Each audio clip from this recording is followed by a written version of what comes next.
Hello students, welcome to the e-learning portal of STBA. I am Anu Shekhawat and I will be teaching you business studies. In the previous session, we have discussed about the meaning, concepts and features of business. Today, we will discuss about objectives of business. So as an individual also, every one of us has certain objectives. For example, as a student, you have the objective to secure good marks in your exams. Similarly, in the business also, there are multiple objectives to be achieved by the businessman. Now, what are business objectives? The targets that a businessman wants to achieve in his business are the objectives of business. And the businessman puts its heart and soul to achieve those objectives. You can see in the picture that the businessman is constantly trying to achieve his objectives. So achieving the objectives is very important for a business. Now let us understand what are the various types of objectives. The various types of objectives are economic objectives, social objectives and human objectives. We will discuss each one of them in detail. The first one is economic objectives. These objectives are related to earning of money. So every businessman wants to earn money because it is an economic activity. So we'll understand what are the various economic objectives of the business.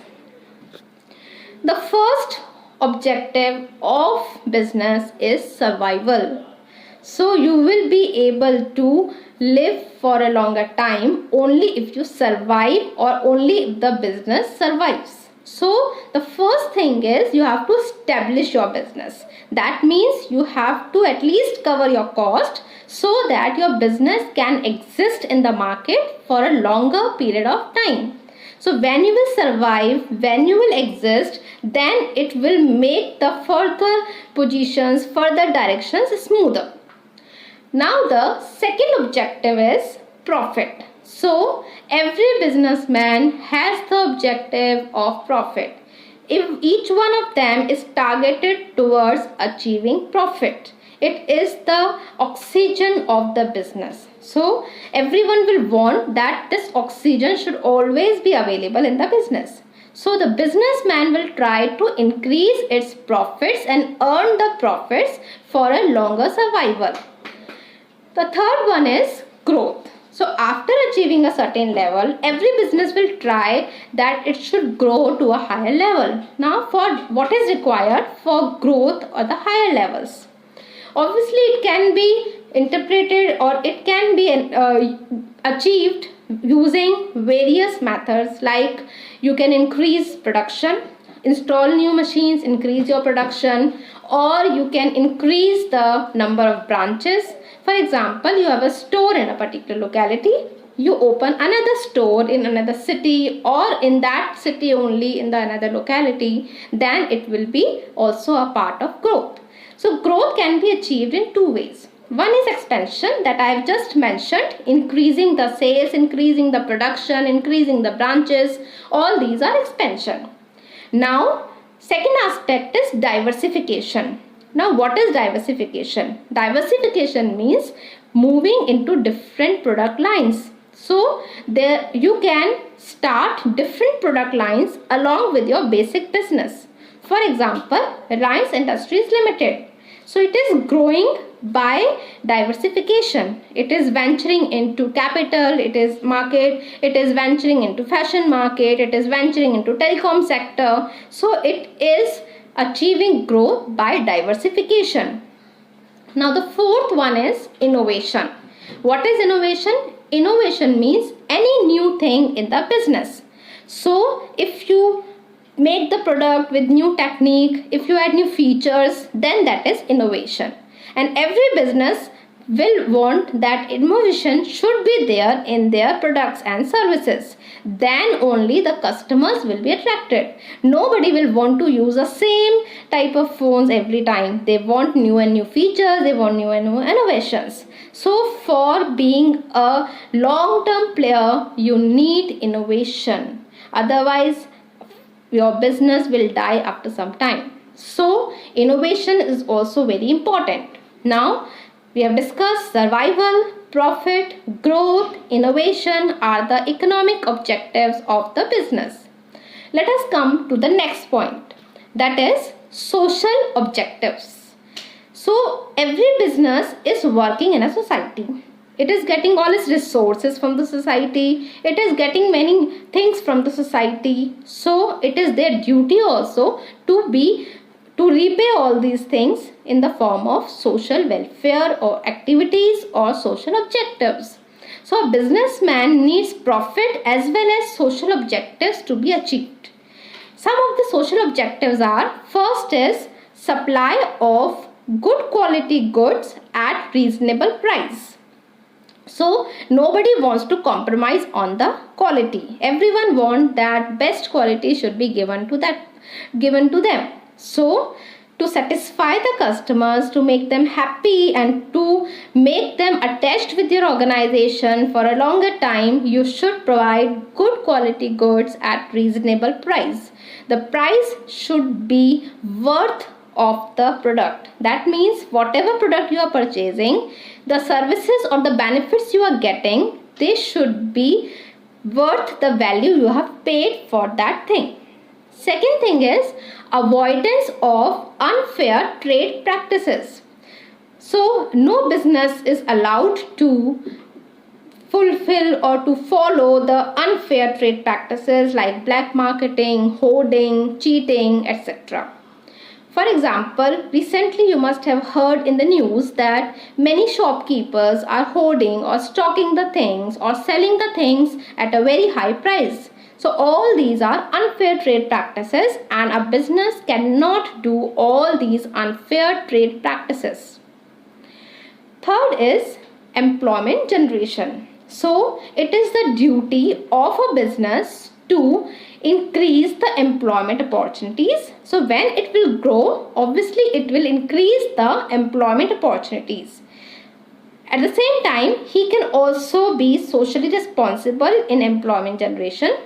For example, he can set up his industry in the backward areas so that people of that area can get the employment, or they can also give the jobs to physically challenged or the weaker sections of the society as per the norms of their organization. So this type of employment generation is also one of the social objective of business. Fourth one is social service. So every business can do some charity, some donations, and charity, donations, helping society is an old age tradition of India. You must have heard that many businessmen were there who were opening PIAOs, who were opening hospitals for social welfare. In the modern times also, many companies are there, like Reliance Foundations is going, Infosys Foundation is going for charity, and your own organization STBA has just contributed certain funds for the relief funds and also contributed to providing food to the needy people. So these are all the social welfare activities that a businessman can perform. And the last one is avoidance of pollution. So it is the duty of business that it should take all the measures to minimize or avoid the pollution. He has to follow all the pollution control standards. Sometimes you must have seen in various products that it is written reusable products are used. For example, in your registers, green symbol is there and they are saying that they are using recyclable wood or products for making this register. So this is also part of social service, and this is also one of the social objective. So pollution should be controlled by the businessman. So these are the social objectives: good quality goods, avoidance of unfair trade practices, generate employment, provide charity or social service, and avoidance of pollution. Now we come to the last segment, that is the economic objectives. It is human objectives. So human objectives or individual objectives or personal objectives, these are related to the employees. Employees or the human manpower is the asset of the business, and they have to satisfy those people who are working or employees who are working, because they will result into productivity, they will increase the production, they will increase the quality or value of the business. So what they can do, they can provide good working conditions, whatever is required. A cordial environment should be provided, proper safety measures should be given to them, and proper hygienic conditions should be given to them. So all these are good working conditions. Then competitive salary. So everyone works for the salary. So a proper fair salary should be given to the employees according to the size of the business, according to the nature of the business and the qualification of the person. Then you can also work for their personal growth. How? You can give them promotions, you can give them challenging jobs, you can give them different kind of atmosphere so that they can grow. You can give them training also, you can help workshops for them. So this will help in personal growth of the employees. Then peer recognition. Peer means group of friends. So you should give recognition to the efforts of the employees in front of the group or the office members. It will boost their motivation, it will motivate them to perform better, again which is useful for your own organization also. Besides this, they can be given some special benefits also, like telephone facilities can be given, education facilities to the children can be given. For example, in schools, some concessions or exemptions are given to the employees if their children are studying in the school. The employees can get medical insurance facilities, house rent facilities. So all these are the special benefits, other benefits that you can give to the individual persons. So we have discussed the three main types of objectives: economic objectives, then we have discussed social objectives, then we have discussed the human objectives. So all these are objectives which a businessman will strive to achieve. He will try each and every effort for achieving these multiple objectives. When he will achieve all these objectives, then only he will be living or he will be existing in the business for a very longer period of time. So I hope that these objectives are clear to you. Thank you so much for watching.